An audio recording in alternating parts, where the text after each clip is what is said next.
Oh, this should be a good cup of tea, Gonzo. Last week we were talking about Joe Hart. This week we've now got 4 new signings at West Ham this summer. Yeah, it's been a little bit of a while. I'm glad we kept our powder dry, and otherwise we look like idiots if we'd have spent the early summer criticising everybody. But I like to think we were both quite positive that we'd get the players in. We had to. It would have been absolute nightmare if we didn't. And talk about the icing or the cherry on the cake with the last one. Absolutely top class signing. Yeah, well, we sat down at 9 o'clock to do a stream on Hernandez. We waited for West Ham to do their video. 10 past still waiting, 20 past still waiting, and they just gave up and put up a video. It was a live stream, but we were buzzing when we did our video. Are you still buzzing? Have you still got that little bit of excitement in you, barely? More, I've got to say, I'm probably more excited now than when we did our video, as silly as it sounds, because I was expecting the announcement, what everybody heard about 8 o'clock, that there would be an announcement at about 9 o'clock. And I think now, actually, with the time to digest it, and you start thinking of the team, and you start thinking what the team could do, and just imagine if everybody's fit, we're going to be a goal threat against everybody. And because of that, teams are going to sit back a little bit more against us and not attack quite as much, particularly away from home. And you just start thinking of all the little things. Yeah, I mean, I'm rubbing my hands at it, really. It's absolutely brilliant news. It's proper striker. Yeah, I'm a bit the same. I'm a bit like you. I'm excited now for different reasons. On Monday, it was all about the one player, that one sign. That's why we're buzzing. But now it's sort of looking at the bigger picture, taking a step back, thinking, hang on a minute, we're doing good business left, right, and centre here. Even though our outgoings are good, and we're still doing good business going out. It's easy to lose focus because the ones coming in are really impressive. It's easy to forget that the ones we're selling, we're getting good money for them. We're getting rid of sort of fringe players.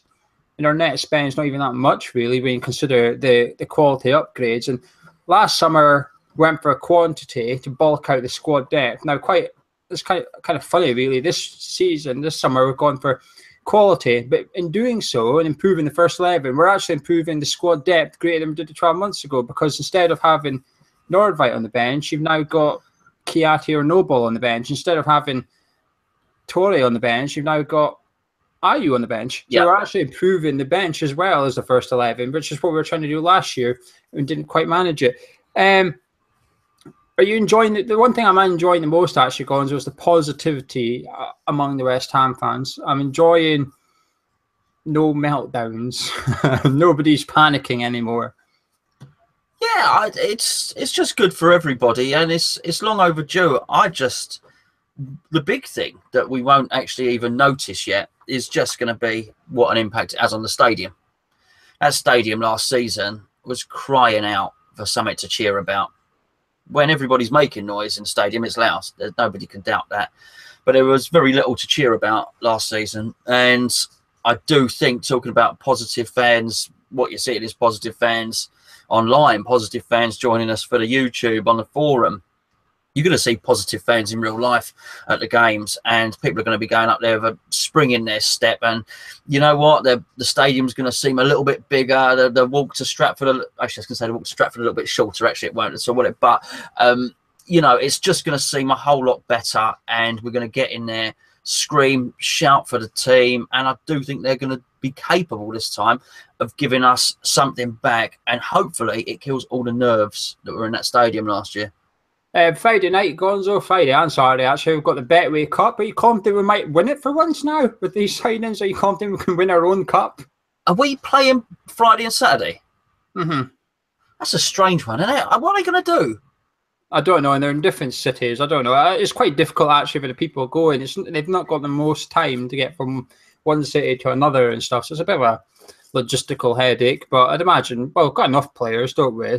We've been seeing it on Monday and Tuesday. We had a different team each half, so I'd imagine we might just have a different team each game, if you like, which is probably better, actually. Give Cullen 90 minutes instead of just 45, etc. That's what we want to see. Are you looking forward to the friendlies? I know you're not one for friendlies, but I like to ask you this every time, see if your mood changes from the first friendly to the last one. No, I do like them.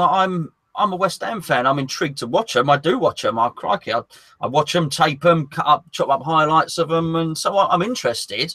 I just find it hard to get excited about them. But it holds nothing for me to see Winston Reid play well or Noble play well. I expect them to do that. The excitement for me comes from the youngsters who perhaps we don't get to see, and we think they play really well. So, you know, the guys that have you mentioned, Cullen, and then obviously Holland, Declan Rice, and they've done really well. I thought Burke looked really good as well. That makes you a bit excited. And then hopefully we get another layer to that this time, which is we might see a couple of the new signings, fingers crossed, although not Hernandez apparently, because he was playing in the whatever cup it was, I don't know, over in South America or something. So he won't be playing, but it'd be nice to see some of the other guys. And also very interesting, I think, apparently Sakho's fit. David Sullivan said he's been training like an absolute beast or whatever. So let's see him, give him a run out. If, as rumoured, Ashley Fletcher might be on his way, let's try and get some of the other guys fit and on the pitch. Well, we'll touch on those two players in particular later on. I'm going to do a plug early on. I normally leave until the end. Tomorrow night, Thursday night, we've got a video going up on our channel called If I Were Slav. We've got a special guest. I'm actually excited about this one, Gonzo. We've got Jack Dean, known as Jack Mate on YouTube. He's one of my favourite. You know, fine. He's one of my favourite people to watch. He's a funny bugger, him. I've actually seen his video, Gonzo, before Charlie edits it. It's funny. He's got a few moments today that you can't say that, but he says it. He goes there. So make sure you stick around for that one. Also on Hammers Chat Twitter, the link is below already. We're giving away £500 cash to somebody that retweets a tweet if Hernandez scores at Old Trafford, Anfield and Stamford Bridge in the Premier League next season. You must play and score in all 3 games in the Premier League only. But if it happens, someone's getting 500 quid, so you can join in there. Gonzo Figuli, I think this is maybe the 5th week in a row we've said, oh, it looks like Figuli's leaving. Do you think this could be the last time we say it looks like, and next time we're going to be saying Figuli's left now? I don't know if it'll be the last time, but he certainly will be leaving. Very rarely do we hear everybody in the club singing from the same hymn sheet, but we hear from contacts within the club that we can bring in another player, but we need to let one go first. The chairman says we can bring in another player, but we need to let one go first. And the manager says we can bring in another player, we need to let one go first. I think that's pretty conclusive that somebody is leaving. And I think you can hang your hat on it being Figuli because he's on such high wages, and that allows one other high earner to come in. Obviously, if it were a keeper, then you would expect him to just be replaced with another keeper anyway. So it almost sort of doesn't count, if you know what I mean. So, yeah, I think we can safely say that the fella's on his way out. Yeah, as Bilic says, 1 out, 1 in policy from then on until the window shuts. And Randolph did leave. Now, I've not spoken to you, I don't think, since he's actually permanently left. 5 million quid. Are you happy with that? Yes, I think that's decent. He was free. He came to us with a terrible record. There was one stat, I remember us doing an early show, and there was one stat at Birmingham. I think, I can't even remember who they played. Maybe they played Bournemouth or something. He let in something like 20 goals in 3 games or something like that. There was some horrendous stat. He was letting in goals left, right and centre. Came to us, didn't really get a chance. Came in, looked, once he got in the team, he actually looked okay. But then he almost stayed in the team slightly too long. And then Adrian had to come back in because his form was terrible, although not helped by the defence or the team playing poorly in front of him, it has to be said. But I think any time you can get somebody in on a free and then their form drops and then you can get 5 million from them, I think that's good business. Yeah, I think he had a tough time with the defence. I mean, our defence was, holier than a Christian church at one point last season. But, 5 million, I think we're mugging Borough off, to be honest. I don't think he's worth 5. When people say how much you think we'll get from us, a 2 million absolutely tops, because, there's... The funny thing is, Valdez is free. They let Valdez go in the summer. He's better than Randolph, in my opinion. So they just spent 5 million on almost downgrading their goalkeeper. But the other keeper, Adrian, linked today with Palace, is 3 million. I don't believe the 3 million part, but a lot of smoke, if you like, suggesting that he's going to be leaving as well. Is this a risk, though, getting rid of 2 keepers that know the club, we know, and we're having a loanee and a other keeper? Well, someone's been having a smoke if they do get rid of both keepers. That's for bloody sure. If we do, we need to get one in very quick. I think they've deserved, judging on the transfer window so far, to be given a level of trust that they would sort that out. But funny enough, I'll do a plug now. I'm just doing a Your Shout at the moment, and someone discusses the goalkeeping situation in that. So I'll do that. I'll release that tomorrow morning. That's on the second channel for those of you that don't know. clearly there's a problem with the goalkeepers, and people are a little bit worried that we get left with Joe Hart, and he then leaves, and then what happens is Adrian has gone, Randolph's gone. We get to the end of next season. Actually, we're in a situation with no goalkeepers whatsoever. And then you're into the realms of, if that's the case, who's going to come in? Who wants to come to a Premier League club as a number 2? So, yeah, I'd be very surprised if we sold Adrian, because we don't have to. He's not on huge wages. We've got 2 years left on the contract. It's not advantageous at all to sell him, particularly to a Premier League rival. Of course, they've just lost... is it Mandanda? Someone like that. They've just lost the French goalkeeper. So they're looking for one, Crystal Palace. But I don't think we do business. We keep him, and that's it. I would like to see him stay as well. But I can understand why, if he wants to leave, I can understand why his nose is out of joint, because he's obviously got out of the team, got back in at the end of the season. He played well when he got back in at the end of the season. So he finished the season on a high. Then we go and get Joe Hart, and the chairman saying about how Joe Hart's the best keeper he's ever signed. You are probably going to get pissed off. You are probably going to think, well, bugger this day. If I'm not appreciated here, I'm going to go somewhere I am bloody appreciated, I am valued and stuff. Well, we're entering a little bit of risky waters, I think. But it depends on who we bring in, because we are going to bring in another keeper. We're not just going to go into the season with Hart and Nathan Trott. It's just not going to happen. But who would you like to come in? I mean, we're being linked with a few. Bentley, Extra employees, said we show earlier, Moore of Sheffield United. And also Robert Green's been linked with us as well from Leeds. Would you like to see Green come back, or would you like to see us go for the youngster Bentley? I don't know, mate. I know about as much about goalkeepers as I do about Love Island, to be fair. So I just don't know what's going on. I don't even know how old Green is. Is he not? I was even surprised when you said that he was still playing. I assumed he'd retired. Don't know about any of the other guys. Couldn't tell you. My only opinion on goalkeepers is I think Butland's the best young goalkeeper in the country, and that's it. Sorry, mate, I don't know much about him at all. I would love Daniel Bentley. I remember us scouting him a couple of years ago at Southend. I'm pretty sure we probably mentioned him in a show a couple of years ago about Daniel Bentley, and he's gone to Brentford since, and he's still looking like one of the best keepers in the Championship now. So would he come to be backup goalkeeper? I'm not sure, but he'd get his chances in cups probably. He'd also get his chance against Manchester City because Joe Hart's ineligible. So that's a big game. Whoever comes in has got 2 big games, and that sticks. So that's your chance to shine. You've got the cups and 2 big games against City. But it would be him I would like to go for. I would get a bit nervous having Robert Green. I don't know how old he is. I think he's 34, 35 maybe, but I'd be a bit nervous having an on-loan goalkeeper and a 35-year-old as your 2 keepers with, on paper, remove the abilities. We're getting rid of 2 29-year-old goalies who are established in the Premier League, know the club, and we're bringing in an old keeper and a loan keeper who's going to cost us 15, 20 million if we decide to buy him. On paper, it's a bit risky. But if Joe Hart has a fantastic season and we buy him, the risk has worked. And I suppose we've all been crying out for risks, haven't we? This is where we get bored with the chairman up until now, if you like. We've been saying, put your money in your pocket and go take a risk and go spend the money and get the players. And I think that's what they've done, really. I think that's what they're doing here. James Collins, links today with him with Everton, actually, as well as Brighton. Yeah, would you sell Ginge, or you keep him? A year to go, would you cash in? Yeah, I've been quite clear on this. We keep him, and we offer him a job on the coaching team. He has to stay there. He loves the club. He's West Ham through and through. He really is. So, yeah, I think he's been this year or something. He's been at the club 10 years as well. Whilst I don't think in terms of finances, players these days need a testimonial. Back previously, players weren't earning the money they are nowadays. Players are set for life, and probably so are their children, so they need a testimonial for loyalty. So, but I would still like to see us remain loyal to him.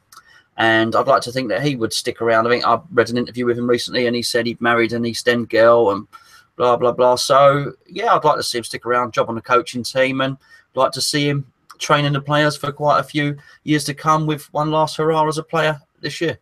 Yeah, he's the player that surprised me the most last season, actually. A year ago, I wanted to get rid of him. I thought, time to get rid of an aging player and let's bring the youth in. I thought he was blocking the way for Reece Burke. When Reece Burke went out alone, I thought, well, this is why we should have sold Collins. And then when we first saw him on the team sheet last season, especially when we were going into that troubled period, I thought, oh, no. I thought he's going to get turned by Lukaku. He's going to get smashed here. He just kept putting in 9 out of 10 performances every game. He was throwing himself in the way of everything. He's man of match most weeks. And he surprised me a lot, actually. I got that massively wrong. He had a lot in his locker, and he's only got a year left. It's sort of risk-free for us a little bit. If it doesn't work out, his time at West Ham's finished, doesn't cost us a penny. And if it does work out, then fantastic. We've got a decent centre-back. Ashley Fletcher. Now, this is the interesting one. He's been linked with a move to Borough now for £7 million. I mean, it's a lot of money for a guy that's not done very much. Yeah, but it's also, again, you've sort of got to adjust the just what you consider to be big money these days, and they're paying 15 million in that league, in that division, for, granted, proven championship players, which he's not, but a young, upcoming, promising player, 7 million. I think that would probably be fair. Clearly, they want to flex their muscles. They've been relegated from the Premier League, and they've got parachute payments, which only 3 of them have there. It's, as Newcastle did last season, this is their chance to flex their financial muscles, and put a squad together that's going to get them up. And if they think he's going to do it, then he's worth 7 million, particularly when people like Ross McCormack and what not seem to get sold every other season for 14 million. So, yeah, I mean, a good profit for West Ham as well if that happens. Yeah, I don't think he's worth 7 million yet, but I suppose, as I said to you before about other players, you're buying the potential in the player as well. You paid £3 million for what his talent is today, but you're paying the 4 million for what he could be, what he could end up doing in this season. The thing is, I think this link could be legit, really. While 7 million seems a bit excessive, Leeds everyone knows Leeds wanted him last season on loan. There was no secret. Gary Monk was there. He's now at Middlesbrough. Now Middlesbrough want him. I believe this link completely. Would you sell him or would you loan him? Let's say 7 million's on the table. Would you take that, or would you say, actually, no, I'm going to loan him out for a season? I would loan him, actually, because whilst I'm not entirely sure he's going to make the grade straight away at West Ham, and I don't even think he'd make the grade necessarily next season, but we've seen with what Chelsea do with their youngsters, and we discussed this recently. What's the guy? He was at Bristol, Tammy Abrahams, I think his name was. Now, without that excellent season that he's had, he wouldn't go for the money that he's eventually going to go for. But what that's done is that's attracted, I think it's Swansea, I think it's perhaps Swansea coming, and they're taking him on loan this season. So what you do by giving them a season in the Championship, if they work out, then their value goes up. As I just said, Championship teams have got a lot more money. If he works out in the Championship, someone will buy him next year for 15. Do we need the 7 million? Probably not. So I don't think it does. We've already said if we sell for Gooley, we've bought and sold very well. If we sell for Gooley, it's the wages. We probably do have enough for another player anyway. I'll probably keep my powder dry and just loan him out. Yeah, I don't even know if I'd loan him, to be honest. Him or Martinez, that's just stay in the squad for me at next season. It would probably be Fletcher for me. It would be Fletcher I keep along. But 7 million is big money. That's half of the fee demanded for Andre Gray, who's Fletcher might be as good as him one day, but there's a massive difference in terms of experience and goals, etc. And that would tempt me a little bit. Next up, Wilshere. Now, you spoke about this. Well, we spoke about this a bit, but would you take him on loan, Gonzo? Absolutely. Wilshere's a quality player. I've said this repeatedly. He's just one of those ones that hasn't quite achieved his potential, but West Ham can't afford those guys that have reached their potential because they're all going for 80, 90 million at the moment. See, I've been wondering about this. I've talked myself out of it for 2 reasons. One, Josh Cullen, because I think if you take Wilshere in, I think you sort of block Josh Cullen for another season. And I think Josh is now at the stage where he's got to play or he's got to go. One of the two. Another loan's you're sort of edging into the years where he really needs to start finding a home a little bit. But two, if you take Jack Wilshere on loan, you can't then loan another Premier League player. And to me, that's massive. I think it's too soon to use that other loan up. Because you obviously only get 2 Premier League players. We've already got Joe Hart, so we've only got 1 left. And I just think, on the off chance, Batshuayi comes up on loan because they've now got Morata at Chelsea and Diego Costa still there. Maybe Perez at Arsenal. Someone comes up on loan who's that, a bit less riskier than Jack Wilshere or whatever, and has more game-changing moments to his game, if you like.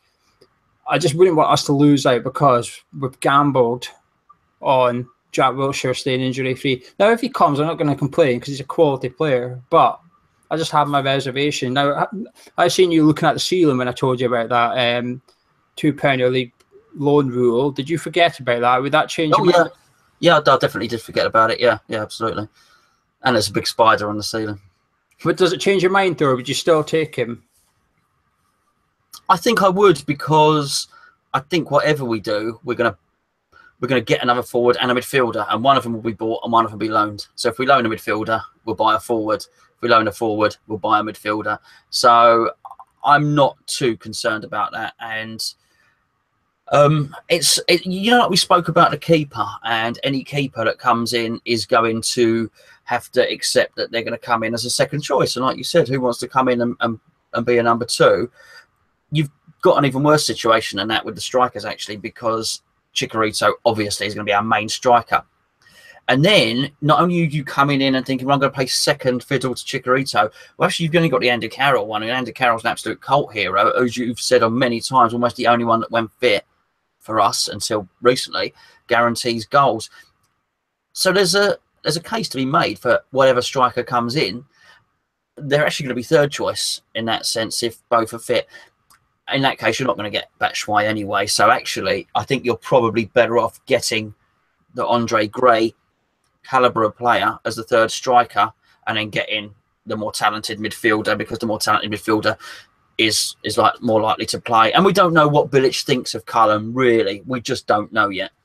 Yeah, I'm not even convinced we need another centre midfielder yet, to be honest. I'm a Noble fan. I know people want him gone, and that's why I think a few people want a centre midfielder. But for me, we've got Chiari, Noble, Obiang, Fernandez, Cullen, and we've got Lanzini that can play there, and we've now got an Artovich Ayew and Antonio who can play ahead of him. So for me, I think we're fine in the centre midfielder part, but I think it's almost wise, as you said, we've kept their powder dry this summer. I think it's almost wise sort of hanging back a little bit and thinking, well, let's just wait in case someone comes up who is 20 million, but who make a huge difference to our team. Now, I'm not going to say this person, but I'm just saying, for an example, Ross Barkley wants out of Everton. They want to sell him by the sounds of it. He's not yet gone. So if he's still there 2 weeks before the deadline, you just don't know what his price is going to be. Everton are going to have to reduce it or let him go for free at the end of the season.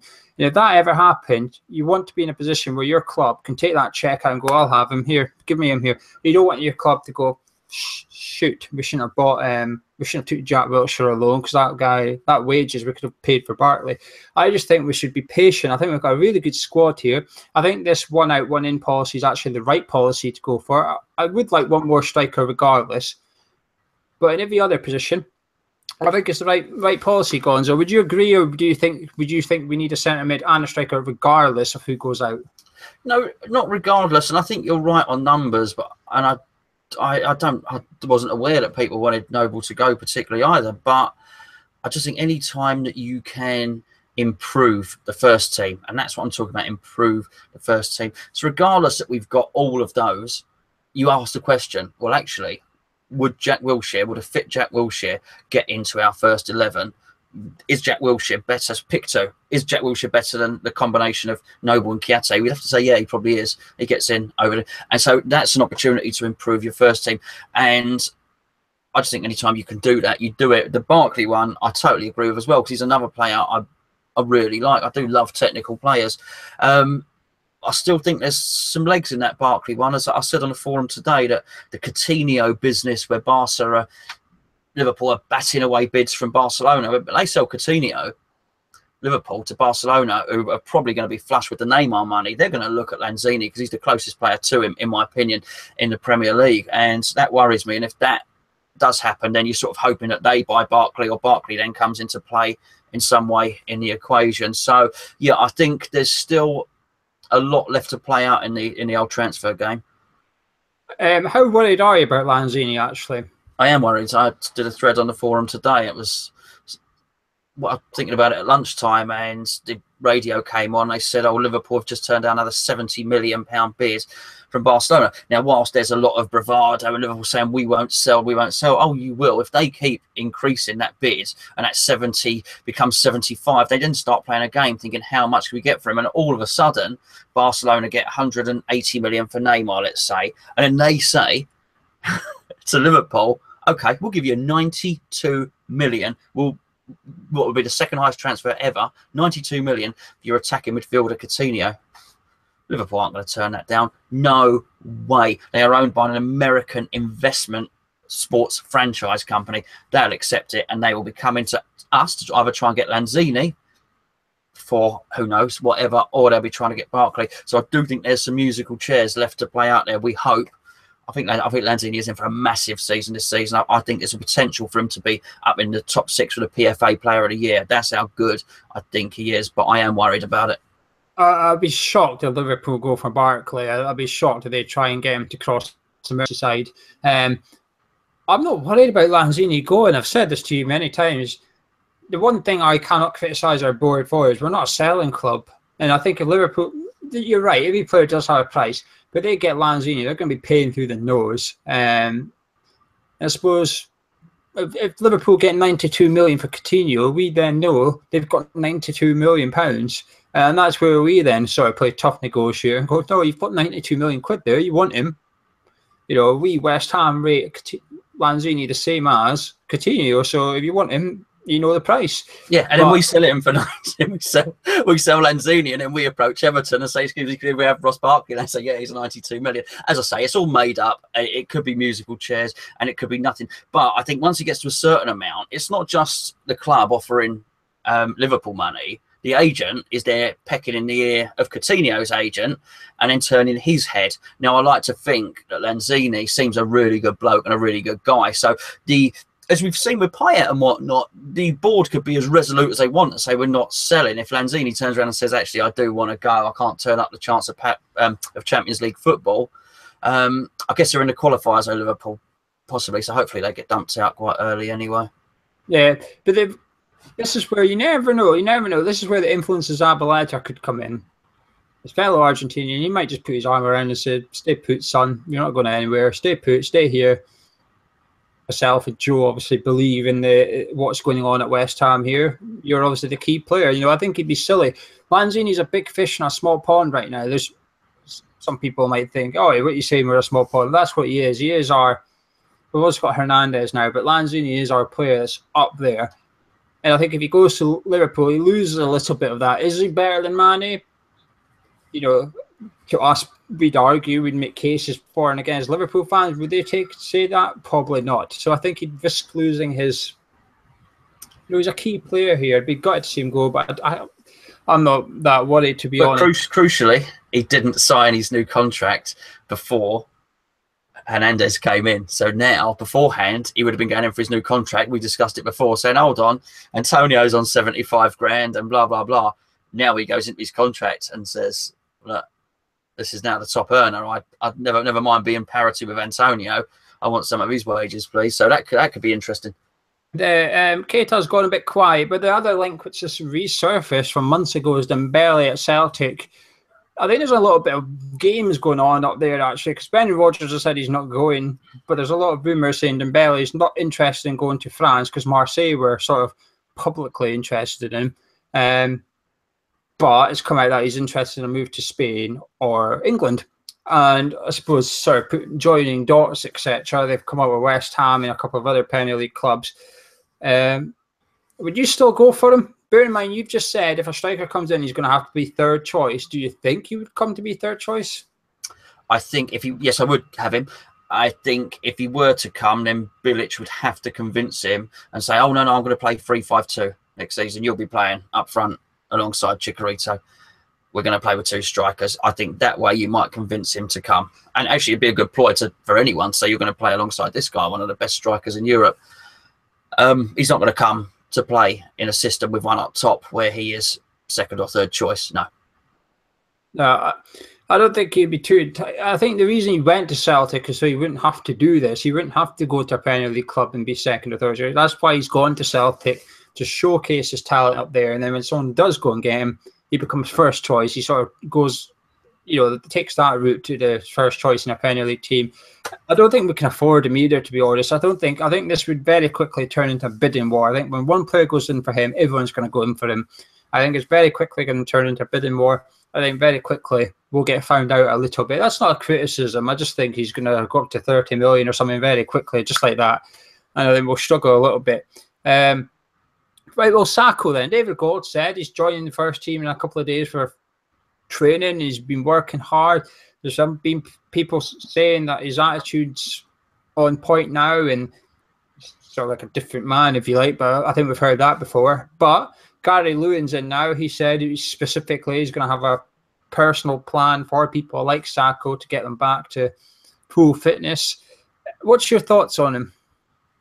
Well, you've got to, I'll take it we're going to touch on Andy Carroll in a minute. So let's just say that Andy Carroll is not available for selection at the moment. With that in mind, Sakho's the second best striker at our club. It's as simple as that. He's better than Fletcher and he's better than Martinez. I think Bilic has shown that he's no desire to play Ayew as a striker.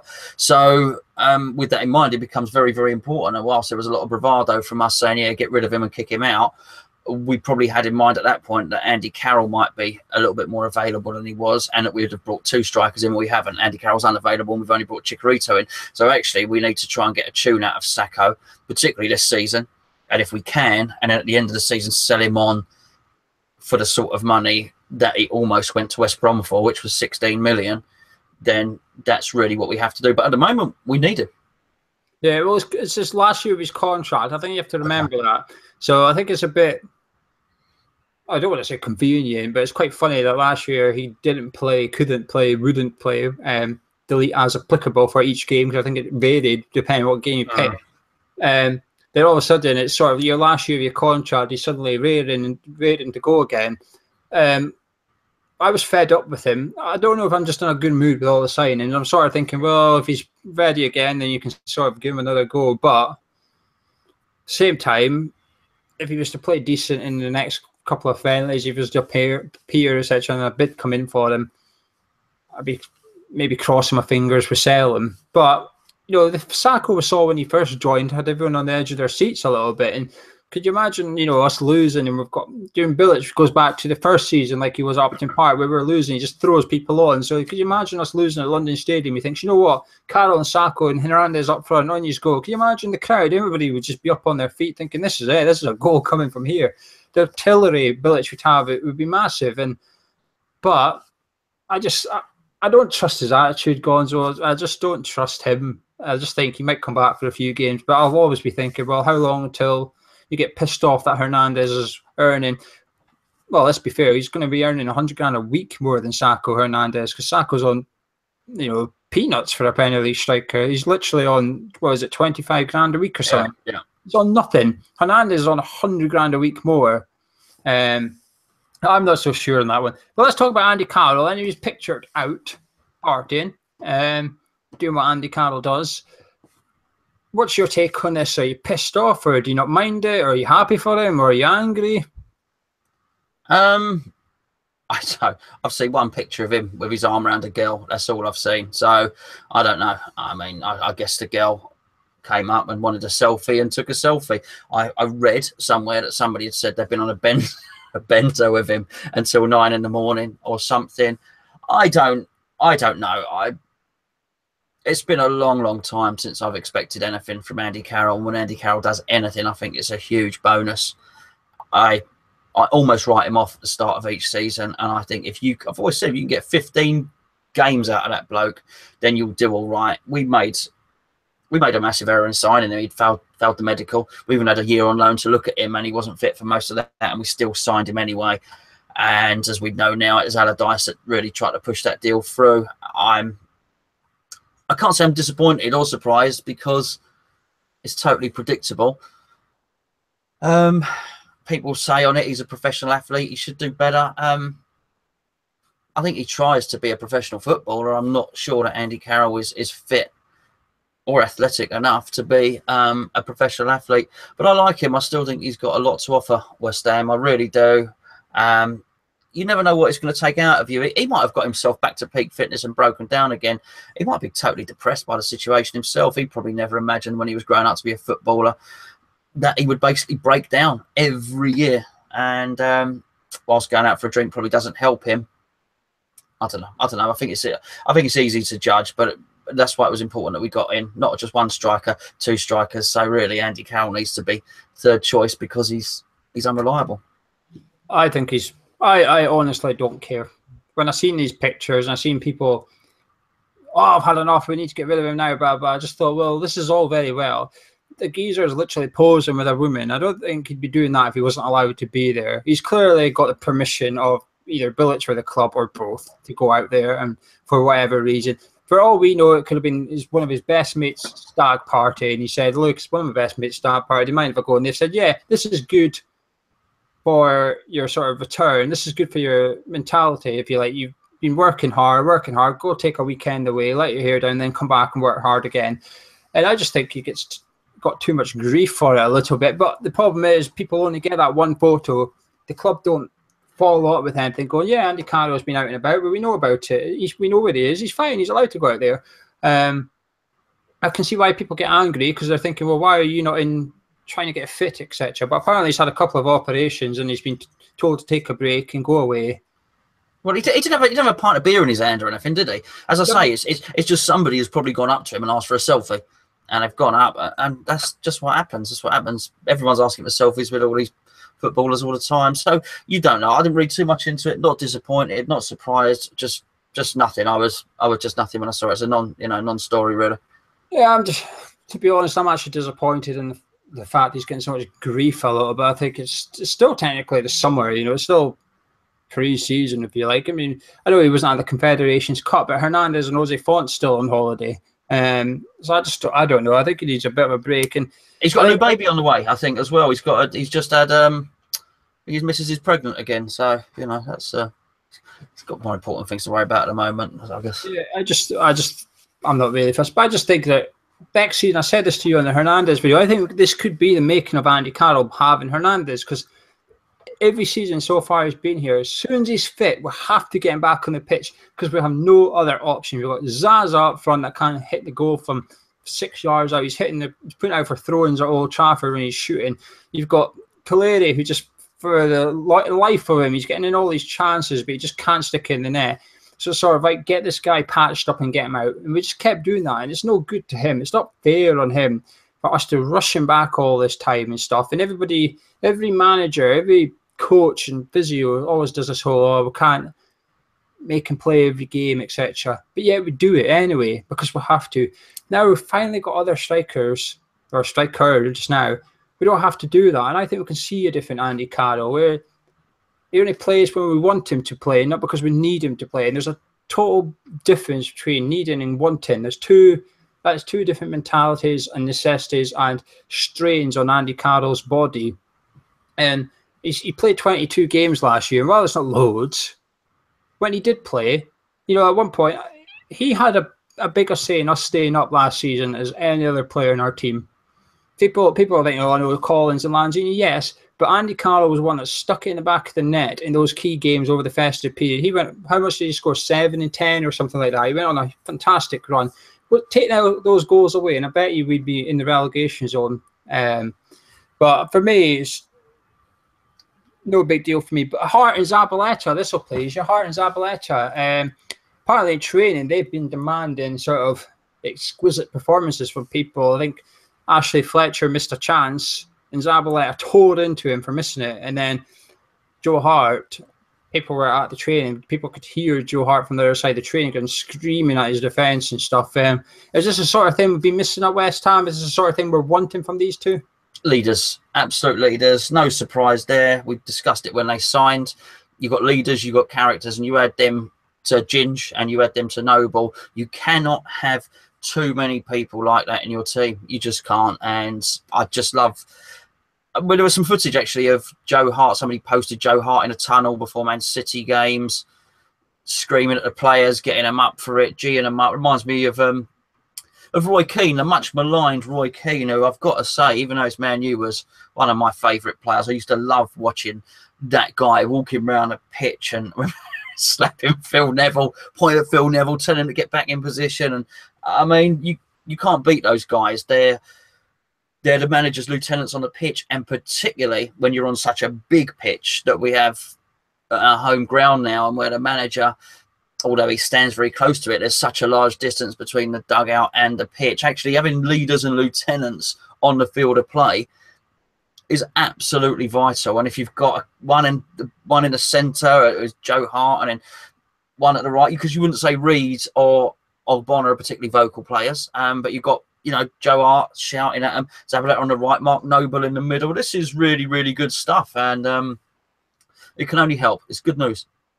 Right, for those on the live stream, it's time to ping your questions in. I'll start jotting them down.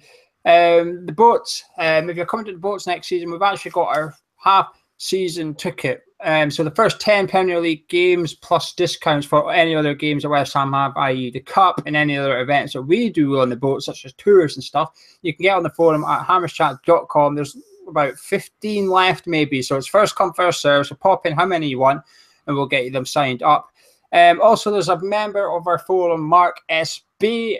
He's doing our charity golf day at the end of May in 2018, where Tony Cotty's playing, and there'll be other legends from other Premier League clubs there as well. The link is below. It's called Mark's Golf Day. Just click on that link if you want to read more. You can get your team in. So if you want to play golf with Tony Cotty, get involved. Also, it's voting time over at the West Ham Independent Supporters Advisory Board. It's also quite new and upcoming, so there needs a bunch of people to join up. So if you haven't already joined, you can do. I'll put the link in below if you want to vote. It's £5 to join for the season. I've joined as well. And also, you get to vote for someone to go on the committee. Now, I'm not ashamed to do this. There's a forum member on our forum called BM John. He's running for it. So if you are already a member and you don't know who to vote for, please vote for John. He's a fantastic guy. I've met him plenty of times. He'll do you well chatting to the club and stuff. He's got the fans' best interests at heart. Anyway, Gonzo, question time. Are you ready? Give it. Come on, bring it on. Well, let's start with it. Sam, how worried are you? Oh, I've gone. Yeah, I'm. Oh, damn, I'm not worried, am I, Sam? I'm not worried anymore. I'm a 1. I'm a 2. Nothing. I'm not worried at all. Actually, I'm 0. I'm not worried. Yeah, I'm like minus something now. David Sullivan's done his job. Unless someone leaves, he's then got another job to do, but he's done fantastic. Billy says, did you see or / are you happy with the scarf being planted in the new Spurs stadium? Yeah, it's good because they all got upset about it, and any time that you can upset Tottenham fans is a good time. Mitchell, I think, is asking what we're doing with Cafe Football in Westfields. I'll take it you've seen a tweet. Just to give people a rundown, we're joining up with Cafe Football next year. Anyone that has a boat ticket can get discount on their bill over at the Cafe Football. We'll have more information coming out though, so don't worry too much about it. Football Denominator says, would you rather have Iheanacho or Batshuayi? Now this is interesting because Iheanacho still hasn't joined for Leicester City. He's still not gone. Batshuayi. Yeah. Yeah, so would I actually, because it's on loan. If we were buying it, it would be Iheanacho. But if it's on loan, it would probably be Batshuayi because he's been in form for Chelsea pre-season. Yeah. He's been smashing them in. Billy says, if someone comes in for no ball, how much would you value him at? Well, I wouldn't value him. I wouldn't sell him because, and I know somebody might come back and say, oh, what about 50 million? Yeah, but no one's going to bid that sort of thing. For the money that someone's going to come and offer for Mark Noble, it's not worth selling him for the reasons that we just spoke about, Zabaleta and Joe Hart. Mark Noble has been loyal to this club and deserves to be able to see out his career. Now, I don't think he deserves to be a first-team starter guaranteed. I think he's got to work for his place like everybody else, but I wouldn't sell him. You know what? If someone comes in with Mark Noble, they're going to come in with £15 million. It's just not worth it. Honestly, really not. No, I wouldn't sell him either. He's got something that money can't buy. You know, I think you'd be a fool to get rid of that. There's many teams tried it before. You can buy as many big players as you can, but they don't gel. You're in trouble a little bit. And sometimes, you look at Chelsea. Conte only added a couple of players to that team and turned them into winners. They bought the right players. I think that's what we're doing this summer. We're buying the right players instead of just buying everyone and hoping they all gel. Jay Hammer fan says, do you think Bilic has gone for Hernandez because he's Premier League proven, he's in his last year? Because remember, he pulled out of Iheanacho. And this is an interesting one. Actually, I want to talk about this quickly. Bilic pulled out of Iheanacho, remember, and received a lot of stick. Should we actually be grateful that Bilic pulled out for it? Because I'm willing to put my life savings on it, which not much, but I'll put on it that if we signed Iheanacho, we would not have Hernandez. Yeah, I mean, I'm happy with that. You know that. You mentioned when you were the one that first said this guy, we're going to be linked with him soon. We did the cup of tea. Can't remember what number it was, and you said we'll get linked with him. And you said I know you like him, and I have. I've liked Hernandez for a long time. I think he's better than Iheanacho. So it's worked out very, very well, really, hasn't it? Let's be perfectly clear. And you know what? We get 3 good years out of him, and then hopefully within that time we can find someone else. So it's happy days as far as I'm concerned. 2 questions. One, Mike is saying, what's now with our squad now, what should we be aiming for next season? And King Stuff is saying, is Europa League spot now a goal? I'm a bit worn down with the old Europa League. I've got to say, I'm sick of the Europa League in many respects. Previous 2 seasons, I'm actually really pleased that we're not in the Europa League this year. I think it's Mickey Mouse. Really is. Good luck to Man United, because they dangled that big carrot at the end of it and they said whoever wins it gets Champions League. But let's be perfectly frank here, we're not going to win the Europa League. I think it's I'd just rather not have it for a season or 2 and build our squad up a little bit. Having said that, what we both want to do, I buy a season ticket every season, a away season ticket, and I buy it in the hope that if we do get to Wembley, I'll get a ticket. That's why I buy the away season ticket. And I'm always hopeful, and have been for the last 20 years, that this will be the year that we win the cup. And obviously with that comes the Europa League. But should we be trying to get that, or 7th, or what? If that happens, then fair enough. But I really do. I think 8th is probably where we possibly will end up. And just we can win the cup. We can win the cup. We really can. Yeah, top 10 for me, top half, and just take the cup seriously. That's all I want to see. That'll make me happy. You know, 10th. Well, we've done good business. The other teams aren't finished yet. You know, Leicester City and the likes aren't finished their business. We don't know who they're going to buy. So I think right now we're looking around thinking, oh, we've done good business here, but it's not finished. The window's still got more than a month to go. So let's not rule out other clubs, if you like, and get too ahead. So for me, I would take top half and to take the cups serious. Peter has said, the Thomas Cook. Have you seen this? The Thomas Cook are now advertising tickets for every game next season at London Stadium again. Now, we brought this up in the meeting with Karen Brady, and she told us they weren't doing it anymore. She told us it had been removed from their website. Well, it's back. I've had a look myself. It's there every single game. And they've now moved the seats. It used to be in the search area booking lower. They're now moved to block 2 something, which means they're in an upper tier. But Peter is obviously, I assume he's Irish by his surname. Apologies if you're not. But he said, is this fair on Claret members? Because Claret members now have been told for next season there's no ballot system anymore at Certainly. It's just first come, first served. There's still only going to be 2,000-3,000 tickets max, unless we increase the stadium capacity, which I think we might do now. Got Hernandez. I think they might be thinking, let's get this stadium up because the people want to come. Do you think it's fair, though? I'm going to have to defer this to you. I know nothing about it whatsoever. If you've been on the website, what are the details? I don't know. It's the same as last season. What 150 quid and the... Yeah, you have to take a hotel as well through Thomas Cook. So it's about 200 quid for a night's hotel, a match ticket, and a programme or something stupid like that. And you can add on additional stuff, like a hire car or something. But you can buy tickets for... I've just noticed that Peter's actually Belfast Hammer, but he's using his own account. I see. Hello, Peter. But you can buy tickets for the last game of the season now, and ballot members, Claret members can't even buy for the first game of the season yet. No, that's wrong. That's absolutely wrong, and that'll affect Peter as much as anyone, because Belfast Hammer's trying to plan their trips over and whatnot, and West Ham fans need every ticket that they can get. There's no way an outside party, any outside party, should be getting priority over West Ham fans. Just no way. Obviously, we know a certain percentage have to go to Newham Council. That was part of the deal. They put 40 million towards the stadium. But if it's not part of that, then, and it's coming out of our allocation, it's coming out of the West Ham section, that's not right. Not on, really, is it? Yeah, well, we did bring it up with Karen Brady, and she told us it was no longer on the website. So I think we'll be bringing that one up in the next meeting with her. I agree. I don't think it's very... This is what annoys me. They're chasing the money, not the experience for the fans. They were chasing the fans' experience to be telling Thomas Cook to do one because Claret members are getting all the tickets.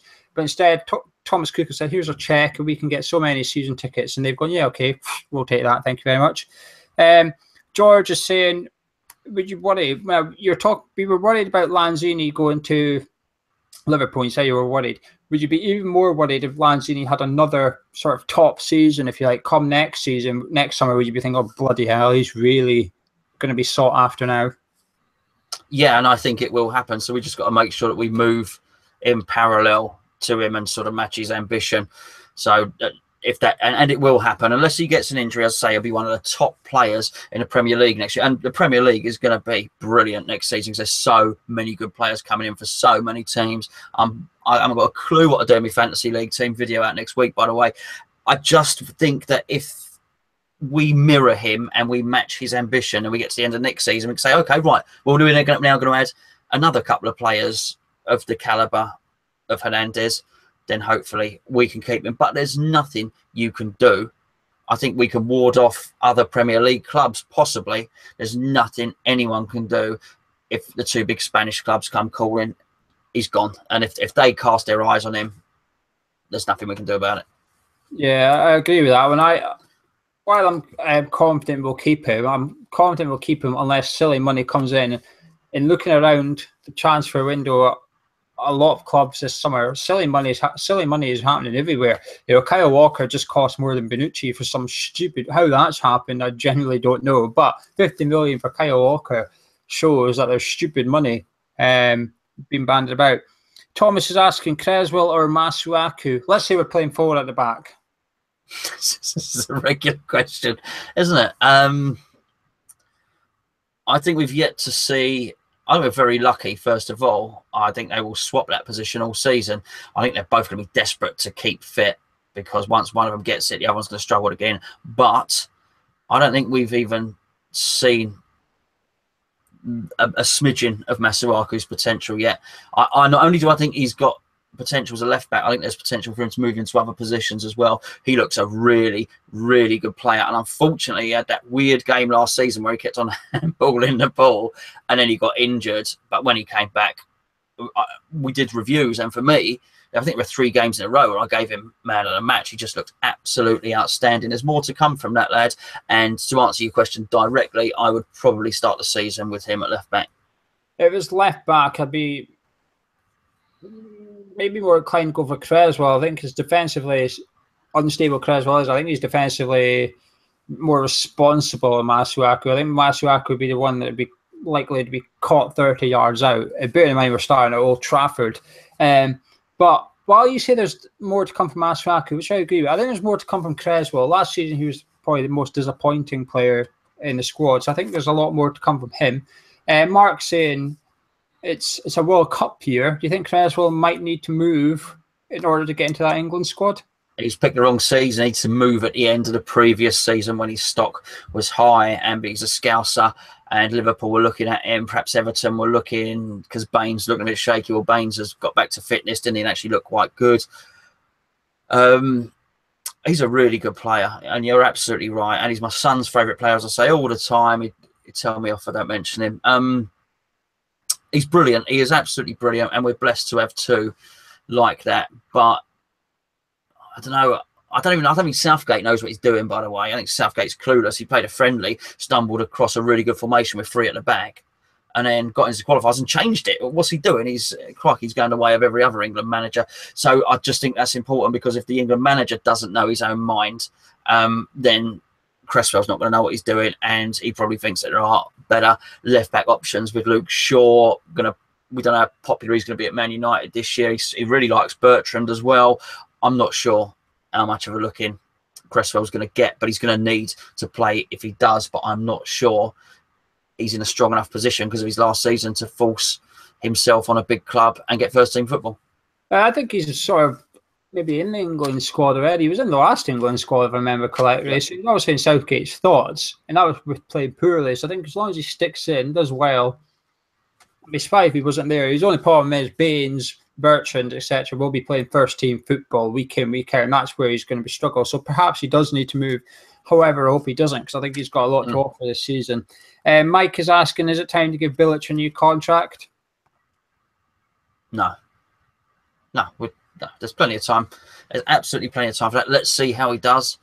If we start off flying, we got tough games. There's a real risk at the start of this season. We play our first 3 games away from home. It's really hard to go to Old Trafford and get something. He's already doing the mind games, old Jose. We've got to go down to Southampton. Then we at Newcastle, I think possibly Newcastle after that. None of those are going to be easy games. Then we've got Huddersfield at home. Now, personally, we'll do previews obviously closer to the time, but I think we'll get something at Southampton, but there is a possibility that we could not have many points by the time we play Huddersfield. The pressure's on. If we get to that and we don't have many points, then people are going to be looking at the manager saying, hold on, you've got all these players and we've not done anything. I think you keep your powder dry right until we've played 5 home games, 5 away games, and if things are going well and we're mid-table, I think you offer him a new contract. I'll give him one tomorrow, Gonzo. I think I've been quite consistent with this, actually, but I would still hand him one tomorrow. I think if you listen to the interviews with all the players, they might just be saying it, but I don't think they are. But all the players are joining, and some of them are saying, Bilic, Hernandez. Bilic went me 2 years ago. He went all out for me. That's why he's here. And I think if a lot of people have said, can Bilic attract these big players? This is why people want Mancini. People are saying Mancini will get the big players. Mancini. Well, this summer has proven Bilic can get the big players. It's proven now. We've got Hart, Zabaleta, Arnautovic, who was Stoke City's best player, and Hernandez. We've just proven that we can get in the players with Bilic as manager. Some of them are coming because of Bilic. I'm handing him a new deal tomorrow, actually. I think we want stability next season. The last thing we want is going into a season where the squad's settled, squad's looking good, but your manager's shaky. Now, you could argue, well, it's up to the squad to play for the manager and get him a new contract. But I think it'd be nothing better for me than for us to go into a season where our key players are on long-term deals, our manager's on the long-term deal, and we've got a group on and off the pitch, Gary Liu and Bilic, his coaches, etc. Even Jack Wilshere is far down as the under-16s manager. Potts, Wesley, we've got a group on and off the pitch, all united. I was saying this earlier. If David Sullivan and Bilic didn't have that thing with Iheanacho and it got leaked, from the outside, we'd be saying, well, how fantastic is that 3? How fantastic is Henry, David Sullivan and Bilic doing? But that thing with Iheanacho was like a blotch in the summer. And it's a disappointing blotch. It doesn't need to be there. But if that wasn't there, this summer would have been perfect.